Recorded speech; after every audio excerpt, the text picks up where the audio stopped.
السلام عليكم ورحمة الله وبركاته. ازيكم عاملين ايه؟ يا رب تكونوا بصحة وخير وسعادة وفي احسن حال. النهاردة ان شاء الله رجعت لكم بفيديو جديد. هنعمل مع بعض لسان العصفور بالكبد والقوانص.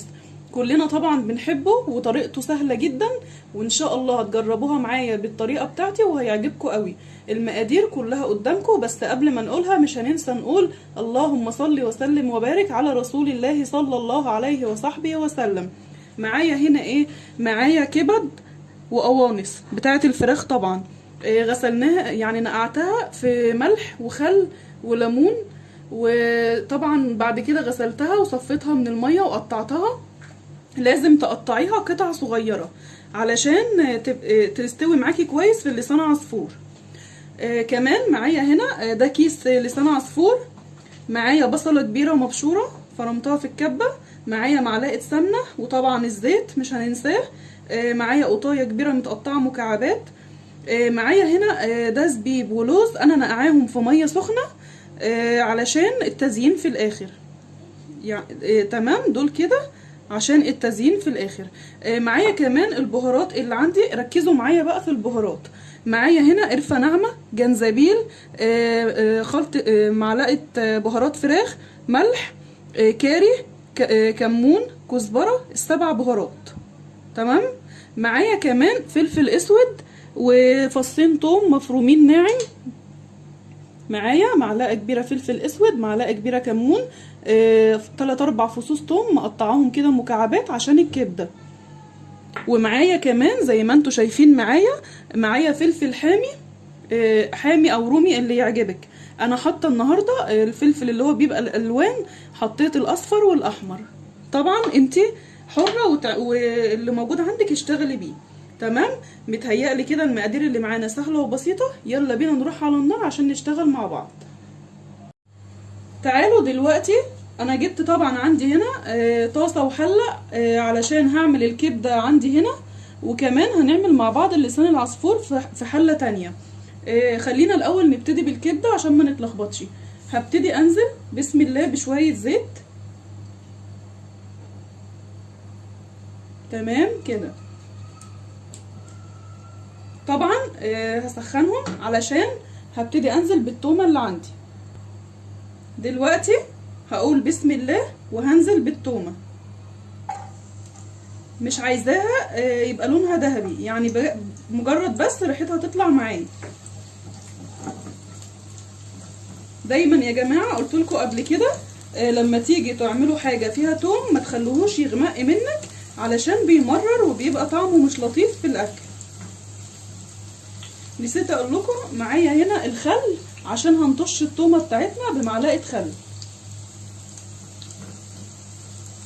للكبده. طبعا انا بحب اطش الكبده بتاعتي، عملت لكم قبل كده فيديو عن الكبده على القناه بتاعتي، بس انا حبيت اعملها معاكم تاني علشان انا المره دي هعمل الكبده بالطماطم. المره اللي فاتت كنت منزلها على القناه كبده الاسكندراني. كده الخل بسم الله. دلوقتي يلا ننزل بالقوانص. طبعا في نقطة مهمة، لازم تنزلي بالقوانص قبل الكبد، لان كلنا عارفين ان القوانص شوية بتحتاج سوا عن الكبدة. طبعا ريحة التومة مع الخل تحفة. كمان هنزل دلوقتي بالكمون والفلفل الاسود.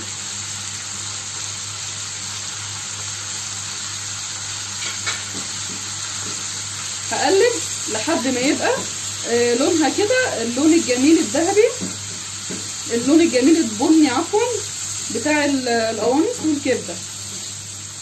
هسيبها كده مع نفسها مده من 3 دقايق ل5 دقايق على النار، وبعد كده هبتدي انزل بالكبده.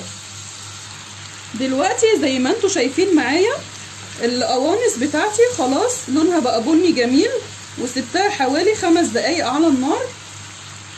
دلوقتي هنزل معاكم بالكبده بسم الله، وهقلب برضو لحد ما تاخد اللون البني زيها زي القوانص. طبعا الكبده هتاخد اللون البني معايا على طول عن القوانص بتغيب شويه.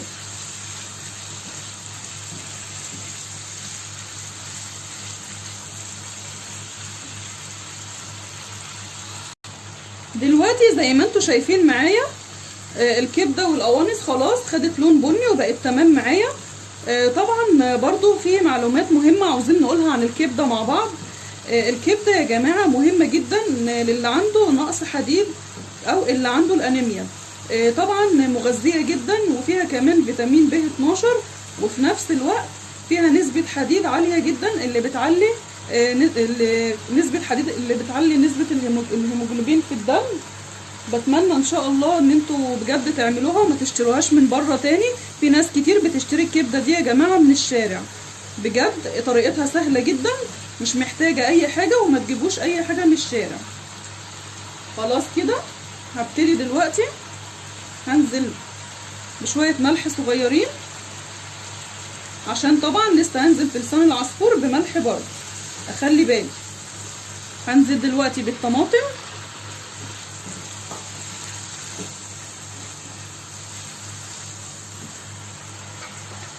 وكمان هنزل بالبصله اللي عندي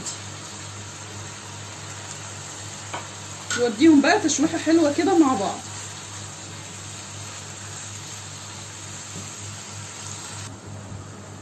دلوقتي الكبده بتاعتنا انا سايباها تستوي مع نفسها. طبعا انا ما حطيتلهاش ميه يا جماعه، الكبده ما تحطولهاش ميه، هي بتنزل ميتها وبتستوي فيها مع نفسها. وطبعا زي ما قلت لكم انا قبل كده نزلت فيديو على القناه وكنت بدعوكم في يعني جميعا ان انتوا يعني تحافظوا كده وما تخلوش اولادكم ينزلوا الشارع كتير، او بلاش اصلا، يفضل لو نزلتي حتى ما تاخديش اطفالك او اولادك معاكي.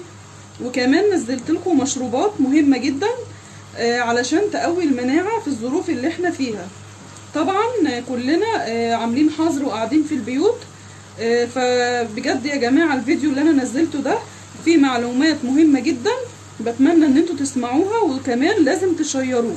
لازم تشيروه ليه؟ عشان زي ما احنا استفدنا كله لازم يستفيد.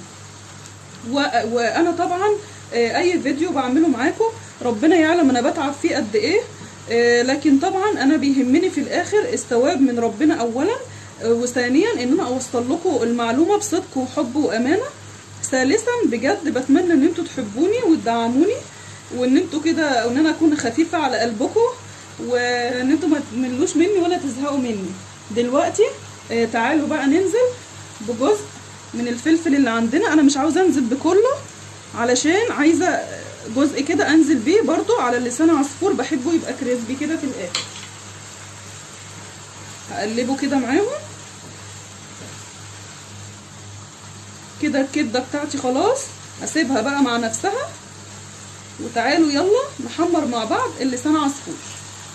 دلوقتي حطيت حله معايا على النار وهنزل دلوقتي بمعلقه السمنه اللي عندي كده. بسم الله.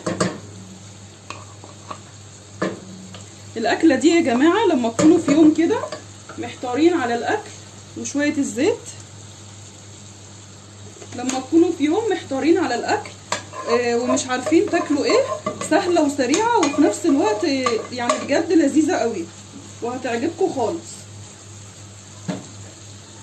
دلوقتي معلقه السمنه والزيت سخنوا، بسم الله. هنزل باللسان عصفور، لازم يكون الحله معانا يا جماعه سخنه، وهقلبه لحد ما يبقى لونه ذهبي وجميل. طبعا كلنا عارفين ان اللسان عصفور لازم ايدينا تفضل تقلب طول الوقت، ما نسيبهوش والا هتلاقيه بقى يعني اللون مش شكل بعضه، هتلاقيه واحده وواحده. لازم كده تقليب على طول مستمر. ودلوقتي زي ما انتوا شايفين معايا خلاص لسان العصفور اتحمر بتاعي وبقى ذهبي.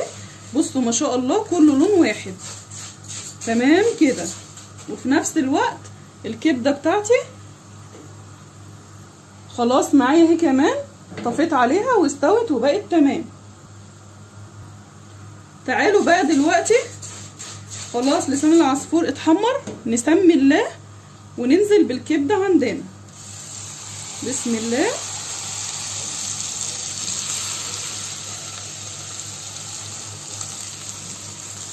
كده هنزل بقى بالفلفل اللي انا كنت سايباه زياده عندي، وهنزل كمان بالميه بسم الله. طبعا كلنا عارفين ان مقدار الميه بتاع لسان عصفور بيكون غير الرز خالص. لسان العصفور يا جماعه بيحب الميه تكون كتير. بصوا انا مزوده ميه كتير. دلوقتي بقى هنزل بالبهارات بتاعتي. بسم الله. تمام خلاص انا كده خلصت الوصفه بتاعتي او الوجبه بتاعتي. هغطي عليها بقى وهسيبها على النار لحد ما تستوي، وهرجع لكم واقول لكم هتبقى شكلها عامل ازاي. تعالوا بقى مع بعض دلوقتي نعمل اللوز والزبيب اللي عندنا علشان التقديم. هقول لكم هنعملهم مع بعض ازاي بطريقه سهله قوي. انا جبت طاسه عندي على النار، هحط فيها معلقه زيت صغيره خالص. بسم الله. شفتوا؟ نقطه صغيره جدا، ما تكتريش اهو. هسيبها بس تسخن ثواني. دلوقتي خلاص الزيت بتاعي سخن. هبتدي بسم الله انزل كده باللوز وهقلبه بالراحه خالص. افضل اقلب فيه لحد ما يتحمص معايا واشم ريحته كده طالعه محمصه جميله. ودلوقتي كمان هنزل بالزبيب. بسم الله بالراحه طبعا لان هو مبلول. دلوقتي ايه اللي هيحصل عندي؟ هتلاقي الزبيب بتاعك اتنفخ، هتلاقيه هينفخ كده اهو. بصوا حجمه كبر معايا. بس كفايه قوي كده عشان ما يتحرقش. هطفي النار. انا شلته من على النار اهو. بصوا شكله جميل ازاي. ويفضل كمان لو انا انقله بطبق تاني علشان يعني ايه ما يفضلش يتحمر اكتر من كده في الطاسه. بصوا شايفين الجمال؟ الزبيب كله اتنفخ وبقى جميل ازاي، واللوز بقى محمص. هسيبه على جنب دلوقتي عشان يبرد لحد ما اللسان عصفور يستوي، وبعد كده هنرجع مع بعض نقدمه. ودلوقتي زي ما انتوا شايفين معايا خلاص لسان العصفور بتاعي بقى جاهز وتمام خلاص عشان نقدمه. دلوقتي انا جبت عندي هنا كده طبق، وهبتدي بسم الله انزل بلسان العصفور بتاعي. ريحته تحفه وشكله كده جميل، والفلفل الالوان عامل شغل عالي. بصوا الجمال. تعملي كده لاولادك مغذي ولذيذ ومش محتاج لاي حاجه جنبه الا اذا كنتي مثلا سلطه مخلل. ممكن تحمري بطاطس شيبسي برضو.